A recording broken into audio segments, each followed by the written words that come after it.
All that said, those are 4 comeback losses. They are historic in a way, but none of them even come close to the stakes, to the stage, to the lights of the comeback the Patriots had. Or more importantly, and I think in Atlanta they're saying this, the collapse that the Falcons had. I look at this as an all-time collapse. Yeah. The crazy all-time worst?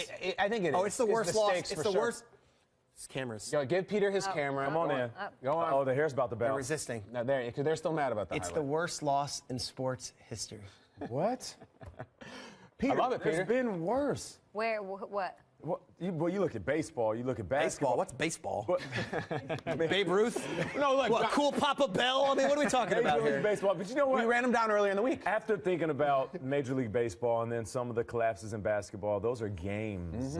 So when you look at the Super Bowl, it's one game, one moment. To your point, the Yankees blowing the 3-0 lead in the LCS, you come with a different pitcher every night. You regroup, you take a breath. You're right. This is just one game, and it wasn't a halftime lead. They scored again in the third quarter. They're what? That's 4 or 5 what minutes almost into the makes third it quarter? worse. It does make it worse. It was 28-3 with 9 minutes left in the third quarter. Inexcusable. It's inexcusable. It's one thing to go into halftime with the lead and then come out and you blow it. It's like, oh, well, they didn't adjust or they didn't come out. They came out flat. You have all these excuses for after halftime. They actually scored, and it looked like they were putting the game even further away. Yeah, it's one of those where, like, we're talking about it 5 days after the game. I think 20 days after the game, 30. We're going to just randomly in the middle of saying, did the Falcons really lose that Super Bowl? Yeah. You're right. Like 4 years from now, we're going to. Like, how did they lose? Remember you said we were going to wake up on Monday and be like, wow, did Atlanta just win the Super Bowl? That's crazy. Instead, we're saying, did they really blow a 25-point lead in the third quarter? It's impossible. And they did it. Okay, now this is, a completely different topic and maybe a completely different segment that we'll have later on, but we keep talking about blowing it, and they blew it, We'll keep talking about Atlanta giving up this game, letting go of this lead.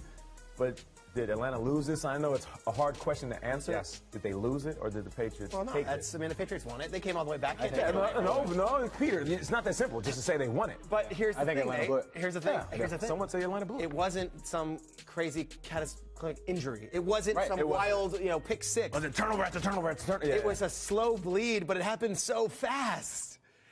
It was the worst loss in the history of sports. It was a slow bleed. And I can't wait to talk to Monty Toomer, who sort of brought that whole experience conversation to the table about the Falcons not having it or having it, what it would do for them. And I can't wait to have him back here later on in the show to sort of rehash He's got interest in Monty's good. all of that. Also, I'm going to need the worst Hollywood collapses of all time. Oh, I can do that for sure, Why have we not done that yet?